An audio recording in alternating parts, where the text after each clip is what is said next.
Welcome to the World at Noon. I am Ulushayo Babatile. Nigeria's PDP presidential candidate promises to relieve the country from inflation and insecurity. South Africa sentences 2 field rangers.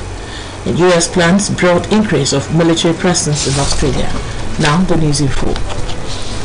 The presidential candidate of the People's Democratic Party PDP, Alhaji Atiku Abubakar, says he is running for the presidency to rescue Nigeria from the pangs of maladministration that has resulted into unprecedented inflation and insecurity.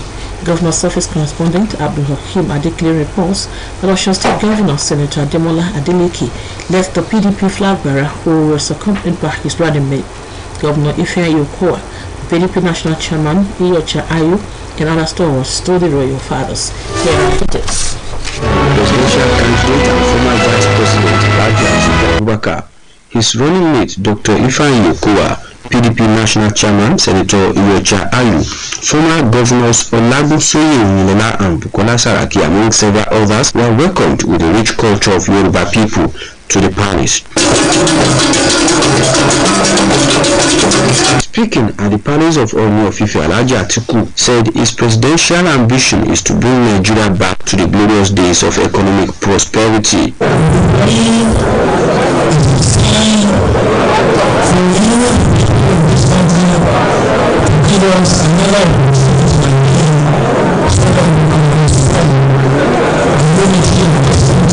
Earlier, Osun State Governor Senator Ademola Adeleke had assured that people of the state will give their votes to the PDP in the 2023 general election. Senator Adeleke observed that Nigerians are tired of the APC maladministration, hence they voted the party out in July 2022 governorship election in Osun State.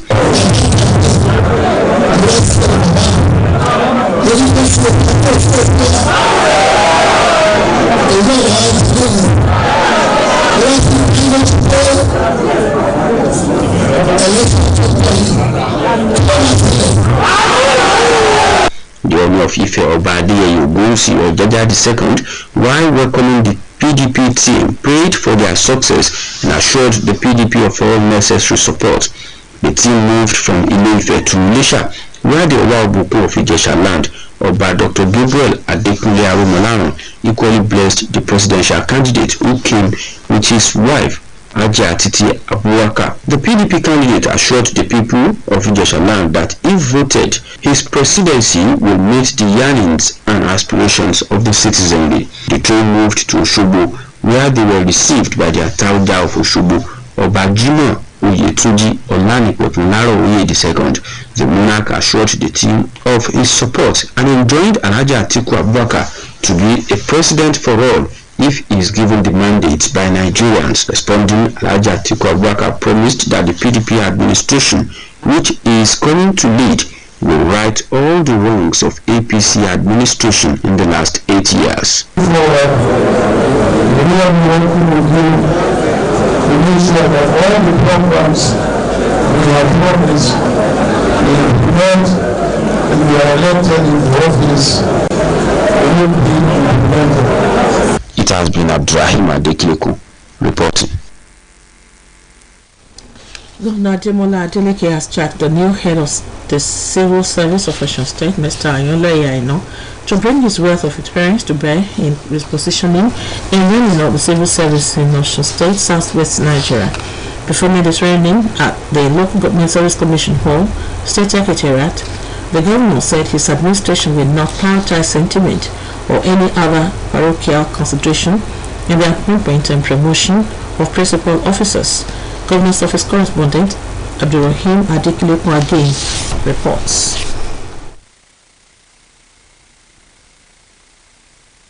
Addressing the civil servants who had gathered to witness the inauguration of Mr. Anyonleye Aina as the new head of service, Osun State Governor Senator Ademola Adeleke described Mr. Aina as a round peg in a round hole, saying his appointment will guarantee a new dawn for civil servants. The governor, who called on the civil servants to cooperate with the head of service, guaranteed workers of their rights and other entitlements.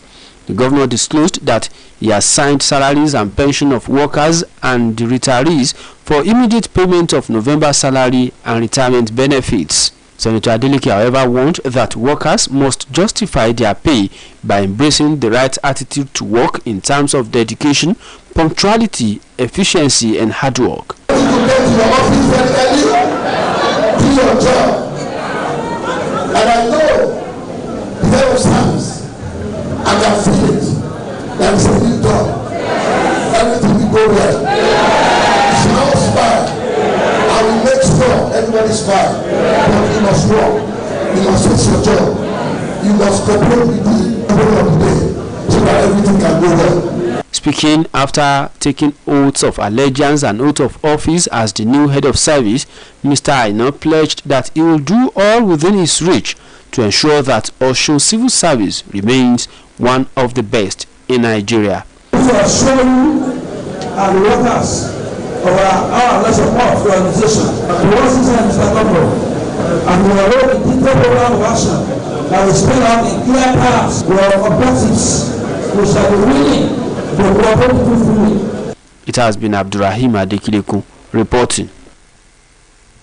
In the meantime, Osun State Government, Southwest Nigeria, has debunked the rumor making the round that Governor Ademola Adeleke has awarded for construction the road leading to Adeleke University. A release by the spokesperson to the governor, Malam Olawale Rashid, indicates that the story is a complete falsehood and product of misinformation. According to the release, the new government is still settling down and has not awarded any contract, adding that the reconstruction of the said road is a project of the federal government to service the Federal Polytechnic Ede, which has been ongoing since the time of Oyetola administration. The release therefore enjoined the public to disregard the report, as it is a failed attempt to undermine the integrity of the state governor and that of his administration. In the same vein, allegation being peddled on social media that Governor Ademola Adeleke withdrew 5 billion naira from the state accounts have been described as an unfounded lie. A release by the spokesperson to the governor, Malam Olawale Rashid, recalls that Governor Adeleke had, during his inauguration, announced the freezing of all state and local government accounts at the venue of inauguration before he had any access to government's records and finances. The release appealed to members of the public to ignore the rumor, stressing that Governor Adeleke is on seat to serve the people and not interested in self-enrichment. From South Africa comes a report that police in Mpumalanga have welcomed the sentencing of 2 field rangers after they were caught with an unlicensed and prohibited firearm with ammunition as well as a weapon at a campsite inside the Kruger National Park. Mpumalanga Police spokesperson Brigadier Selvin Mohlala said a 31-year-old Hendrik Cylinder and a 38-year-old Achive Malombo were both sentenced today by the Kokuza Regional Court after being arrested in February 2019. The court heard how Cylinder and Malombo who were employed as rangers at the Kruger National Park, became involved in some dubious dealings. Police and Kokuza was called, and upon arrival, the 2 rangers were arrested and charged accordingly. Both men were also declared unfit to possess a firearm. This is the World at Noon, coming to you from Osun State Broadcasting Corporation, Voice of the West, Nigeria. Now I read this message.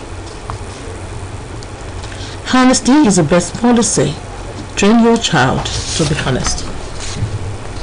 The United States said it will deploy more military assets in Australia, including air, land, and sea forces, as the 2 countries agree to deepen defense cooperation amid growing concerns about China's actions in the Indo-Pacific region.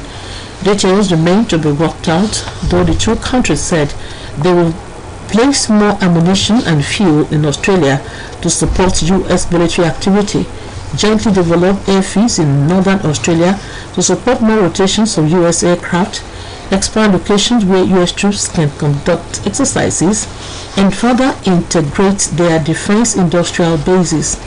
They invited Japan, another ally, to participate in 3-way military deals.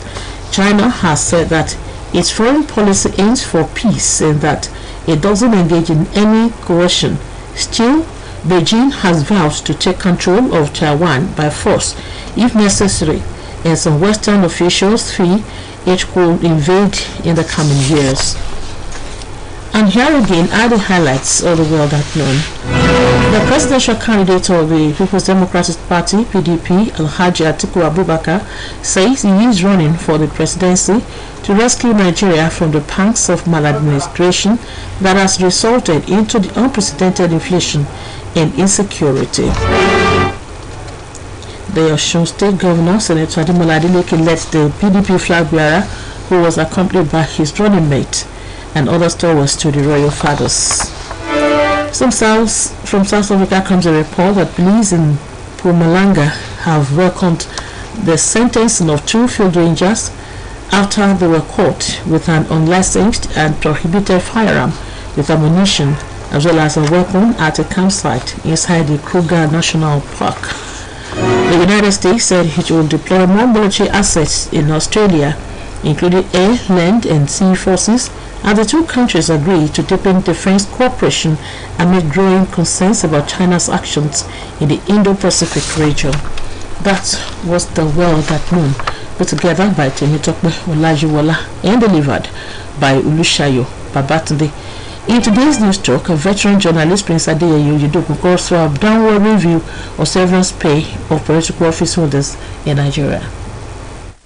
Prepared jumbo pay for political office holders leaving office in 2023 by the Revenue Mobilization and Fiscal Commission must not be allowed to go into a state of oblivion. According to newspaper reports, the severance pay, which covers the President, Vice President, Senate term governors, head of service of the Federation, Secretary to the Government of the Federation, legislators, and other political appointees from federal, state, and local government levels, would cost over 60 billion naira. In the breakdown, President Muhammadu Buhari is to receive a take-home pay of 10.5 million naira. His vice, Professor Yemi Osinbajo, over 9 million naira. Senate President Hamad Lawan, over 7 million naira. His deputy, Ovi Omoagege, over 6 million naira, among others. This jumbo pay prepared by the Revenue Mobilization and Fiscal Commission has been generating mixed reactions from different quarters. The chairperson of the Nigeria Labour Congress in Rivers State, Mrs. Beatrice Ichubo, described the severance allowance as at variance with the current economic reality in the country. Also, the Trade Union Congress, in a statement by its President, Comrade Festus Osifo, described the move as no different from state robbery. Based on the above and other reactions that might follow, the Revenue Mobilization and Fiscal Commission owes Nigerians explanation for arriving at this take-home pay. What criteria were used in arriving at the jumbo pay package, knowing fully well that a lot of the political office holders are still earning pensions from where they retired before joining politics, or owners of well-established lucrative business ventures still functioning well. Ironically, no one knows the monthly salaries and allowances of political office holders, including their aides at the executive, legislative, and judiciary levels, as well as in all tiers of government in Nigeria. A number of people are now asking questions. Is the jumbo pay a reality? Is it true? No one should blame them considering the harsh economic condition which they have been subjected to. There are glaring traces of unemployment, poverty, insecurity, food scarcity, and galloping inflation, just to mention a few. If the jumbo severance pay as prepared by the Revenue Mobilization and Fiscal Commission is allowed to stay, it will become a norm in the country. What do we do? Perhaps the National Assembly will take a realistic view of the plight of Nigerians and make a downward review of the severance take-home pay for political office holders to make Nigerians have more confidence in those who govern them at all levels. After all, governance is a call to service. That minister calling for a downward review of severance allowance of political office holders in Nigeria was written by a veteran journalist, Prince Adeyeyi Oyedoku, and the piece was presented by Temitope Olajuwola. For more about us, you can visit OSBCNG.org. Thanks for listening to The World at Noon. Good afternoon.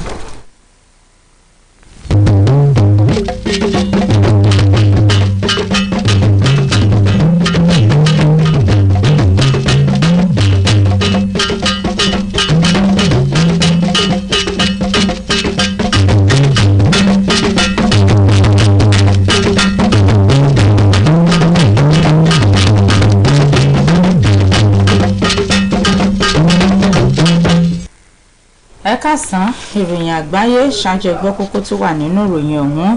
Lórílẹ̀‐èdè Nàìjíríà, olùdíje fún ipò ààrẹ lábẹ́ àṣẹ ẹgbẹ́ òṣèlú PDP ṣèlérí láti wá ojútùú sí ẹ̀kúnwó orí ọjà àti àìsí ààbò. Orílẹ̀‐èdè South Africa ju àwọn àrè méjì sí ẹ̀wọ̀n. Orílẹ̀‐èdè Amẹ́ríkà ti gbà lérò láti mú kí àwọn ọmọ ogun ó pọ̀ lórílẹ̀‐èdè Australia. Ìròyìn ọ̀rẹ́ lẹ́kùnrẹ́rẹ́. Olùdíje fún ipò ààrẹ lábẹ́ àṣẹ ẹgbẹ́ òṣèlú PDP Alhaji Atiku Abubakar ti sọ pé ìdí tí òun fi ń díje fún ipò ààrẹ ni láti dóòlà orílẹ̀-èdè yìí lọ́wọ́ ẹ̀kọ́ tó wà báyìí. Oníròyìn wà lọ́fíìsì gómìnà Abdulrahim Adékìlẹ̀kùn múròyìn bọ̀ pé gómìnà ìpínlẹ̀ Ọ̀ṣun Sẹ́nẹ́tọ̀ Adémọ́lá Adélékè ni ó ṣáájú ètò ìṣíde ìpolongo ẹgbẹ́ òṣèlú PDP ẹni tí igbákejì rẹ̀ tí wọ́n dìjọ ń díje ọ̀gbẹ́ni Ifeanyi Okowa alága ẹgbẹ́ òṣèlú PDP ní orílẹ̀-èdè yìí Iyorchia Ayo pẹ̀lú àwọn èèkàn ẹgbẹ́ òṣèlú PDP kọ̀wọ́rìn pẹ̀lú rẹ̀ lọ sí ààfin àwọn orí adé ẹ̀jà gbọ́ ẹ̀kúnrẹ́rẹ́.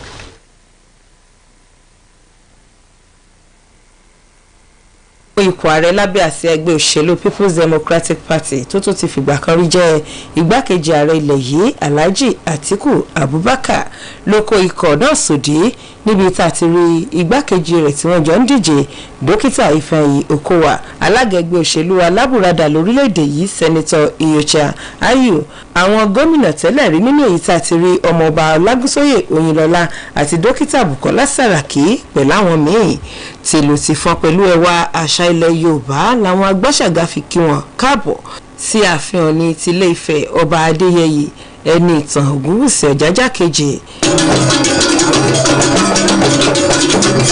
Nínú ọ̀rọ̀ rẹ̀ láàfin Ọ̀ọ̀ni Alhaji Atiku Abubakar ṣàlàyé pé òun díje fún ipò ààrẹ ilẹ̀ Nàìjíríà lọ́nà àti ra ògo tó ti nu ilẹ̀ yìí padà kéètò ọrọ̀ ajé sì bùyàrè. Ṣáájú ni gómìnà ìpínlẹ̀ Ọ̀ṣun Sẹ́nẹ́tọ̀ Adémọ́lá Adélékè ti fi dá àwọn olùdíje ọ̀hún lójú pé ẹgbẹ́ òṣèlú PDP làwọn èèyàn ìpínlẹ̀ yìí yóò dìbò fún lásìkò ìdìbò gbogbogbò ọdún tó ń bọ̀.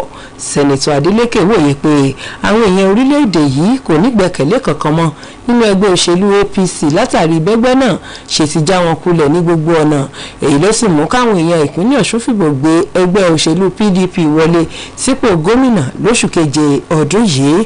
Ọọ̀ni ti Ifẹ̀ ọba Adéyẹyè ẹni ìtàn Ògúnwùsì Ọ̀jájá kejì wúre fẹ́gbẹ́ PDP pé àwọn olùdíje rẹ̀ yóò jáwé olúborí nínú ìdìbò tó ń bọ̀ lọ́nà. Bẹ́ẹ̀ ló jẹ́jẹ́ àtìlẹ́yìn rẹ̀ fẹ́gbẹ́ òṣèlú alábùradà. Láti ilé Ifẹ̀ nìkan yìí ti kọjá sílùú Iléṣà níbi tọ́wọ́ òkun tilẹ̀ Ìjẹ̀ṣà ọba Gabriel Adékúnlé Arúmọláràn ti gbàdúrà fólùdíje fún ipò ààrẹ lábẹ́ ẹgbẹ́ PDP tíyàwó rẹ̀ Hajiya Títí Abubakar wà pẹ̀lú rẹ̀. Alhaji Atiku Abubakar ṣèlérí fáwọn èèyàn ilẹ̀ Ìjẹ̀ṣà pé tí wọ́n bá fìbò gbé òun wọlé gbogbo ohun tí wọ́n ń pòǹgbẹ rẹ̀ lòun yóò ṣe fún wọn. Láti Iléṣà ààfin Àtaọ́jà tilẹ̀ Òṣogbo níkọ̀ ìpolongo ìbò PDP yìí gúnlẹ̀ sí níbi tọ́ba Jimoh Oyètúnjí Ọlánìpẹ̀kun Láròyè kejì ti ṣe wọn ní máa wọlé máa rọra. Orí adé yìí fi dá ikọ̀ náà lójú pé gbọ̀ngbọ̀n lòún wà lẹ́yìn rẹ̀. Bẹ́ẹ̀ ló rọ Alhaji Atiku Abubakar pé tó bá dórí ipò ààrẹ tán kó má yan ẹ̀yà kankan ní pọ̀sìn àmọ́ kó jẹ́ ààrẹ fún gbogbo ẹ̀yà tó wà lórílẹ̀‐èdè yìí. Nígbà tó ń fèsì Alhaji Atiku Abubakar jẹ́jẹ́ pé ìjọba ẹgbẹ́ òṣèlú PDP tó ń fẹ́ darí yóò ṣàtúnṣe sí gbogbo kùdìẹ̀kudiẹ tó wáyé lábẹ́ ìṣàkóso ẹgbẹ́ APC látọdún 8 sẹ́yìn. Àbọ̀sẹ̀dé Àlòǹgẹ̀ fún iléeṣẹ́ OSBC. Gómìnà Adémọ́lá Adélékè ti rọ olórí àwọn òṣìṣẹ́ ọba tuntun nípínlẹ̀ Ọ̀ṣun lápá ìwọ̀ oòrùn gúúsù orílẹ̀-èdè Nàìjíríà ọ̀gbẹ́ni Àyànlẹ́yẹ Àìná pé kó lo ìrírí rẹ̀ láti fi mú àyípadà ọ̀tun bá iléeṣẹ́ ọba nípínlẹ̀ yìí nígbà tó ń darí ètò ìbúra náà ní gbọ̀ngàn iléeṣẹ́ tó ní sọ̀rọ̀ ìjọba ìbílẹ̀. Gómìnà sọ pé ìjọba tó ń darí rẹ̀ kò ní rólé apá kan dápá kan sí nípa ọ̀rọ̀ ìgbéga àwọn lọ́gàálọ́gàá lẹ́nu iṣẹ́ ọba àti àwọn tí wọ́n ṣẹ̀ṣẹ̀ gbà síṣẹ́. Oníròyìn wà lọ́fíìsì gómìnà Abdulrahim Adékìlẹ̀kùn tún lẹ́kùnrẹ́rẹ́ lẹ́ẹ̀kan sí ìjà àgbọ̀. Nígbà tó ń bá àwọn omilẹ́gbẹ́ òṣìṣẹ́ ọba tó kóra jọ láti fojúṣe mẹ́rin ètò ìbúra fọ́gbẹ́ni Àyànlẹ́yẹ Àìná gẹ́gẹ́ bí olórí àwọn òṣìṣẹ́ ọba tuntun nípínlẹ̀ Ọ̀ṣun sọ̀rọ̀. Sẹ́nitọ̀ Adémọ́lá Adélékè ṣàpèjúwe ọ̀gbẹ́ni Àìná gẹ́gẹ́ bí ẹni tó kúnjú òṣùwọ̀n fún ipò tuntun tíjọba yàn sí yìí. Gómìnà Adeleke fi kún pé ní báyìí tọ́gbẹ́ni Àyànlẹ́yẹ Àìná ti di olórí àwọn òṣìṣẹ́ ọba, ìgbà ọ̀tun ti dé fáwọn òṣìṣẹ́ ìjọba ìpínlẹ̀ Ọ̀ṣun. Sẹ́nitọ̀ Adeleke wá rọ àwọn òṣìṣẹ́ ọba láti bá olórí wọn tuntun yìí fọwọ́sowọ́pọ̀. Bẹ́ẹ̀ ló fi dá àwọn òṣìṣẹ́ lójú pé ìṣàkóso òun kò ní fi ẹ̀tọ́ wọn dùn wọ́n. Gómìnà kéde pé òun ti buwọ́lu sísan owó oṣù kọkànlá fáwọn òṣìṣẹ́ àtàjẹmọ́nú àwọn òṣìṣẹ́ fẹ̀yìntì. Ó wá láago ìkìlọ̀ sétí àwọn òṣìṣẹ́ ọba pé kí wọ́n yàgò fún ìwà ìmẹ́lẹ́ àti ìsáǹsá, kí wọ́n tẹpá mọ́ṣẹ́, kí wọ́n sì tètè máa dé ibiṣẹ́ tí wọ́n yàn láàyò. Nínú ọ̀rọ̀ rẹ̀ kété tó ṣèbúra tán, olórí àwọn òṣìṣẹ́ ọba tuntun ọ̀gbẹ́ni Àyànlẹ́yẹ Àìná jẹ́ǹjẹ́ àti sọ ẹ̀ka iṣẹ́ ọba nípínlẹ̀ Ọ̀ṣun di ẹ̀sìn iwájú títẹ̀yìn ń wò sáré lórílẹ̀‐èdè yìí. Àbọ̀sẹ̀dé Alóńgẹ̀ fún iléeṣẹ́ OSBC. ẹwà ìjọba ìpínlẹ̀ Ọ̀ṣun ti sọ pé irọ́ tó jìnnà sóòótọ́ ni ìròyìn tó ń jà pé gómìnà Adémọ́lá Adélékè ti gbé iṣẹ́ àkànṣe ojú ọ̀nà tó lọ já sí fásitì Adélékè fún agbaṣẹ́ṣe. Àtẹ̀jáde kan tí agbẹnusọ fún gómìnà Malam Ọláwálé Rasheed fi síta fi hàn pé irọ́ tó jìnnà sóòótọ́ ni ìròyìn ọ̀hún. Gẹ́gẹ́ bí àtẹ̀jáde náà ti ṣe fi yé ni ìjọba tuntun ṣì ń bójú wo ohun gbogbo tí kò sì tí ì gbé iṣẹ́ àkànṣe kankan fún agbaṣẹ́ṣe, pẹ̀lú àfikún pé iṣẹ́ àkànṣe ojú ọ̀nà tí wọ́n ń ṣe ọ̀hún ló jẹ́ iṣẹ́ àkànṣe ti ìjọba àpapọ̀ fún ilé ẹ̀kọ́ gbogbo ńṣe ìjọba àpapọ̀ tó wà nílùú Ẹdẹ. Bákan náà ni ẹ̀sùn tó ń lọ káàkiri lórí ìtàkùn ayélujára pé gómìnà Adémọ́lá Adélékè ti gba bílíọ̀nù 5 náírà láti àsùnwọ̀n ìjọba ìpínlẹ̀ yìí ló jẹ́ irọ́ pátá. Àtẹ̀jáde kan tí agbẹnusọ fún gómìnà Malam Ọláwálé fi síta fi hàn pé mú wá sí ìrántí pé gómìnà Adémọ́lá Adélékè lákòókò ìbúra ló kéde gbígbẹ́sẹ̀ lé àsùnwọ̀n ìjọba ìpínlẹ̀ yìí àti ti ìbílẹ̀ ṣáájú kó tó lè ní ẹ̀tọ́ sí ìṣúná àtàwọn àkọọ́lẹ̀ kan. Ó ní yóò ti jẹ́ pé wọ́n ti gbẹ́sẹ̀ kúrò lórí àwọn àsùnwọ̀n tí wọ́n sì ti ṣe àgbéyẹ̀wò àwọn tó yẹ nípa rẹ̀, tó wá pàrọwà sáwọn ará ìlú láti má ṣe kọbi ara sí ọ̀rọ̀ náà. Ìròyìn àgbáyé ló ń dé sétí gbọ̀nyìn láti lè ṣọ rédíò Ọ̀ṣun alórèwọ̀wọ̀ oòrùn Nàìjíríà. ẹgbẹ́mọ̀ ta ni fún yín. Òótọ́ ní gbé orílẹ̀-èdè lékè, nítorí náà gbìyànjú láti kọ́ ọmọ rẹ̀ bí a ṣe jẹ́ olóòótọ́ ẹ̀dá. Ìròyìn láti orílẹ̀-èdè South Africa fi yé ni pé iléeṣẹ́ ọlọ́pàá Mbaga ti rán àwọn méjì sí ẹ̀wọ̀n lẹ́yìn tí ọwọ́ tẹ̀ wọ́n pé wọn kò ní ìwé àṣẹ láti ṣàmúlò ohun ìjà. Agbẹnusọ fún iléeṣẹ́ ọlọ́pàá ọ̀gágun Seven Malala sọ pé Andre Santa ẹni ọdún 31 àti Achieva Mambo ẹni ọdún 18 ni wọ́n di èrò ẹ̀wọ̀n lẹ́yìn tí wọ́n ti fi páńpẹ́ òfin gbé wọn láti oṣù kejì ọdún 2019. Ìjọba ilẹ̀ Amẹ́ríkà ti sọ pé òun yóò kó àwọn ọmọ ogun lọ sí Australia nínú èyí tí a ti rí àwọn ọmọ ogun ojú òfurufú àti ti orí omi, pẹ̀lú bí orílẹ̀-èdè méjèèjì ti ṣe gbà láti fọwọ́sowọ́pọ̀ lórí àti lè mú kí ìbàlẹ̀ ọkàn wà níbẹ̀. Ẹ̀kúnrẹ́rẹ́ nípa bí ohun gbogbo yóò ṣe rí di ṣíṣe láàrin àwọn orílẹ̀-èdè méjèèjì ọ̀hún ni yóò mú àtìlẹ́yìn bá orílẹ̀-èdè Australia tí òun pẹ̀lú yóò sì lè bójútó ohun gbogbo. Èyí òpin ìròyìn àgbáyé Tèmítọ́pẹ́ Ọláyíwọlá lólóòtú Abíọ́lá Adédòkun ni mo á sétí gbọ̀yìn. Eré tí wàá tó ní èyí tí àgbọ̀jọ oníròyìn Adéyẹyẹ Oyèdòkun kọ pé fún àgbéyẹ̀wò àjẹmọ́nú táwọn tó dupò òṣèlú mú ń gbà lẹ́yìn tí wọ́n bá ti fẹ̀yìntì. Ẹ bá wa kálọ.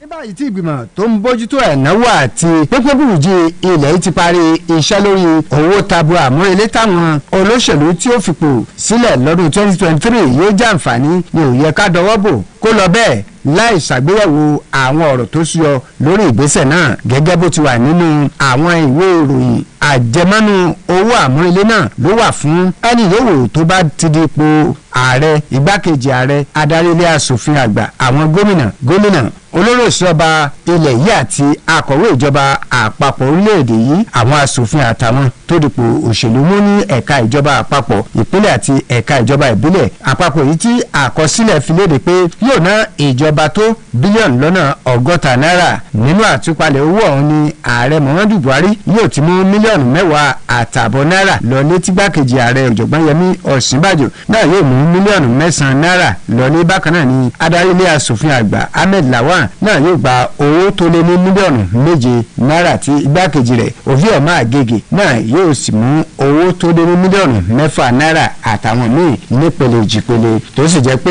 owó tabua tí ìgbìmọ̀ tó ń bẹ tó pínpín burújí ilẹ̀ yìí ọ̀hún sọ pé àwọn olóṣèlú tó ń fipò sílẹ̀ ọ̀hún yóò gbà ló ti ń fa awuyewuye látọwọ́ àwọn lámẹ̀tọ́ àti oníkọ̀jikọ̀ gẹ́gẹ́ bí alága ẹgbẹ́ òṣìṣẹ́ nípínlẹ̀ Rivers arábìnrin Beatrice Ìtúbọ̀ ti sọ àpèjúwe ẹgbẹ̀lẹ̀mùkú owó àmúrelé náà bí èyí tí ò bára sọgbà tá a bá wo ipò tọrọ ajé orílẹ̀-èdè yìí wà lọ́wọ́lọ́wọ́ lásìkò yìí bákan náà ládarí ẹgbẹ́ òṣìṣẹ́ TUC nílẹ̀ yìí Comrade Festus Osifo náà ò faramọ́ ìgbésẹ̀ ọ̀hún nínú àtẹ̀jáde tó fi léde pé ìgbésẹ̀ náà yóò yàtọ̀ sí ìlọ́nilọ́wọ́gbà látàrí èyí àtàwọn ìgbésẹ̀ míì tó ṣeéṣe kó tó súyọ lẹ́yìn ìgbésẹ̀ ìgbìmọ̀ tó ń bójútó pípẹ́ burújí ilẹ̀ yìí náà kò sáni àní pé ìgbìmọ̀ láwọn ìbéèrè kan tó ṣe kókó tí ó fi dáhùn sí tí ò bá fẹ́ jáwọn èèyàn ilẹ̀ yìí nítàn náà pátápátá lára wọn láti rí ìbéèrè tó ní ṣe pẹ̀lú kí ni àwọn àmúyẹ tàbí àlàkalẹ̀ tí ìgbìmọ̀ ń lò láti ṣàgbékalẹ̀ owó tabua fáwọn ìsọ̀rí olóṣèlú ọ̀hún gẹ́gẹ́ bó ti mọ̀ dájú pé ọ̀pọ̀ òun lára wọn ló ń gbowó ìfẹ̀yìntì lọ́wọ́ ìjọba yìí kan náà níbi tí wọ́n ti fẹ̀yìntì lẹ́nu iṣẹ́ ọba kí wọ́n tó darapọ̀ mọ́ òṣèlú tọ́pọ̀ sì ti tún ní okòwò tó fẹ̀jú tó mówó wọlé fún wọn lónìrànràn bẹ́ẹ̀ gẹ́rẹ́ ni ò sẹ́ni tó mọ iye owó oṣù àti àjẹmọ́ntàwọn olóṣèlú tó wà nígbànú àṣẹ lórílẹ̀‐èdè yìí àtàwọn amúgbálẹ́gbẹ̀ẹ́ wọn ń gbà títí di àkókò yìí. eré tí wàá tẹ ẹgbẹ́ òun ló pè fún àgbéyẹ̀wò owó tí àwọn tó dipò òṣèlú mú ti ń gbà lẹ́yìn tí wọ́n bá fẹ̀yìntì lórílẹ̀‐èdè yìí agbẹjọ́ oníròyìn ní Adéyẹyẹ Oyèdòkun ló kọ èrò tiwọn òun Adébáyọ̀ Oyèníyì ló tu tó sì ká lédè Yorùbá láti mọ̀ lẹ́kùnrẹ́rẹ́ nípa ìròyìn àtàwọn ètò tó ń lọ nílé iṣẹ́ yìí ẹ kàn sórí ìtàkùn www.osbcng.org.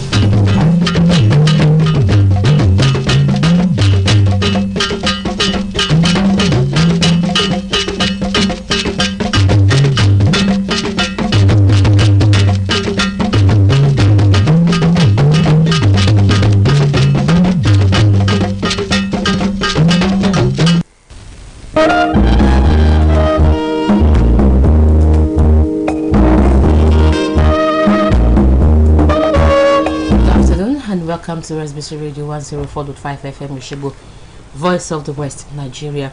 Welcome to Commercial Beltaki Yekabose Eka Ìpolówó ọjà wa.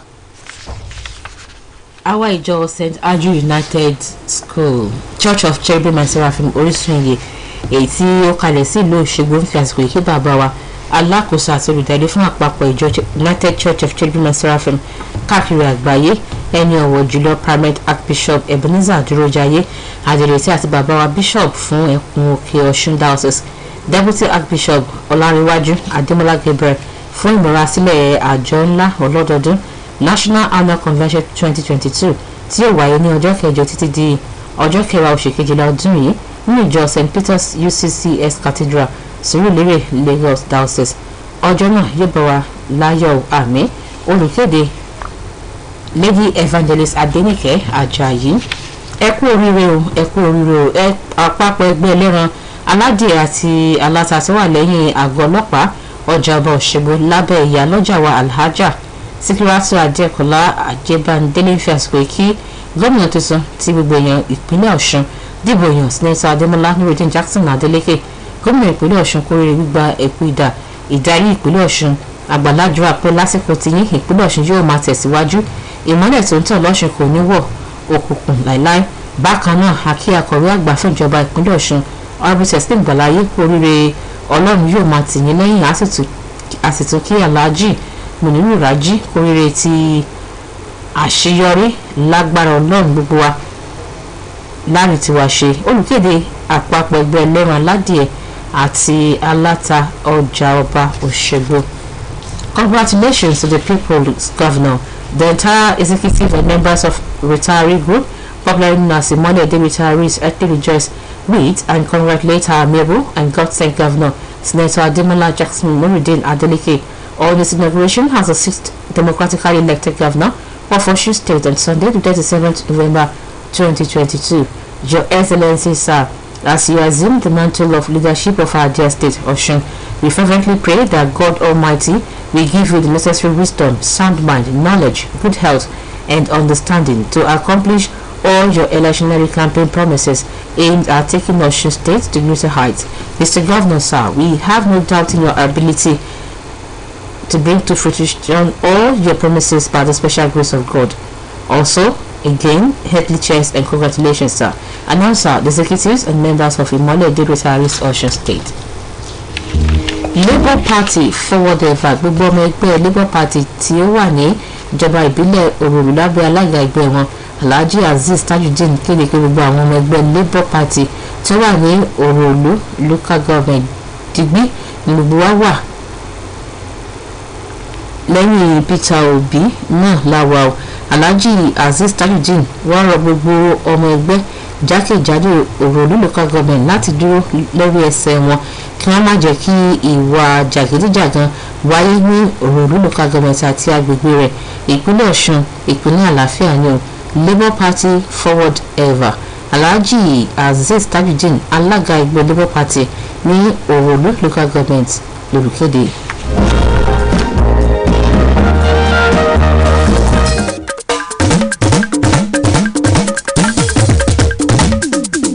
Assalamu alaikum. Islamic and Prophetic Medicine Practitioners Association of Nigeria IPMAN gbogbo wa síbi ètò ìdánilẹ́kọ̀ọ́ àti ìpàdé oníròyìn eléyìí tí ẹgbẹ́ yìí gbé kalẹ̀ tí ó wáyé ní ọjọ́ kẹjọ oṣù kejìlá ọdún yìí 8th of December 2022. Àkòrí ètò yìí ni ojú tí Islam fi wo àṣìlò oògùn drug abuse Islamic perspective. Ẹni tí ó máa dá wa lẹ́kọ̀ọ́ lọ́jọ́ náà keynote speaker ni Dr. Peyemi Abdullahi PhD BPharm MD Workdiff Event Center Lamẹ́kọ̀ area Òṣogbo ní ó ti máa wáyé. Àwọn àlejò pàtàkì ọjọ́ náà ní ọba Akire of Ìkirè Ilé, Commissioner of Police Osun State Command, Director of NAFDAC Osun State Command, bẹ́ẹ̀ ni Director of NDLA Osun State Command. Gbogbo wa pátá láwọn máa retí ń bí ètò yìí. Islamic and Prophetic Medicine Practitioners Association of Nigeria IPMAN ẹ̀ka tìpínlẹ̀ Ọ̀ṣun ló ń kéde.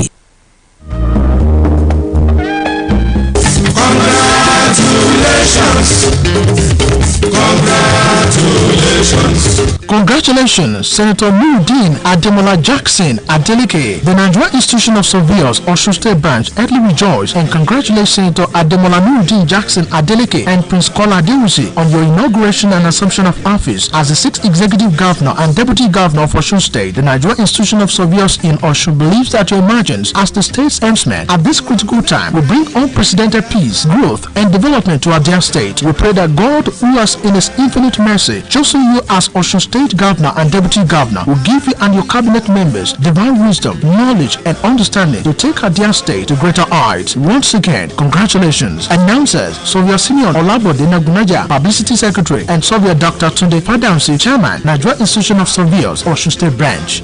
Congratulations.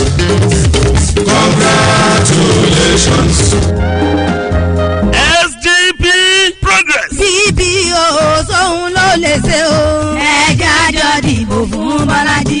SDP ẹgbẹ́ alálùbáríkà tó mú ìgbáyégbádùn ọmọnìyàn lọ́kùnkúndùn. Àwọn ni wọ́n rán mi sí yín ní gbogbo Òṣogbo Federal Constituency. Ọmọ yín àdùwà pẹ̀lẹ́ bí orí adẹ́tù. Ọmọ ọba Bọ́lájí Oyèkánmi má tàn mí. PBO ọmọ ọba tí gbélé ṣe bí ọba. Tásìkò bá tó tá dìbò yan ọmọ ilé ìgbìmọ̀ aṣojú-ṣòfin l'Ábùjá. Òun ni ká dìbò wa fún kókó fọ́fọ́. Ẹ̀yin tiwa níjọba ìbílẹ̀ Òṣogbo, Ọlọ́rundá, Òròlú àti Ìrẹ́pọ̀dùn. Lásìkò yìí ògo SDP ló tàn báyìí o. Ọmọ ọba Bọ́lájí Oyèkánmi sì ká dìbò fún. Ó kàwé, ó mẹ̀tọ́, ó mẹ̀tò. Yóò ṣètò ìdásílẹ̀ fáwọn ọ̀dọ́, ìdáàbòbò ẹ̀tọ́ ọmọnìyàn. Yóò ṣe ètò ìrànwọ́ tó kún kẹ́kẹ́ lágbé ètò ẹ̀kọ́, ìrànlọ́wọ́ fáwọn àgbẹ̀ kó ń jábà lè pọ̀lọ́pọ̀ yanturu. Àwọn àbárere tí ó mú ìdàgbàsókè bá gbogbo Òṣogbo Federal Constituency ni ó máa gbé kalẹ̀ ilé ìgbìmọ̀ aṣòfin l'Ábùjá. Ẹ̀jẹ̀ àfinú konú káfígbànú kan sọ̀jà káforí ìkòkò sọ́ọ́dún lórí PBO. Ọmọ ọba Bọ́lájí Oyèkánmi kó lọ sójú wa àti fi síwájú Olúwa. Ó ti ṣeé ṣe àwọn ìgbìmọ̀ ìpolongo ìbò fún PBO ló ń kéde. Ìmọ̀lẹ̀ tàn ire wọlé dé. Congratulations.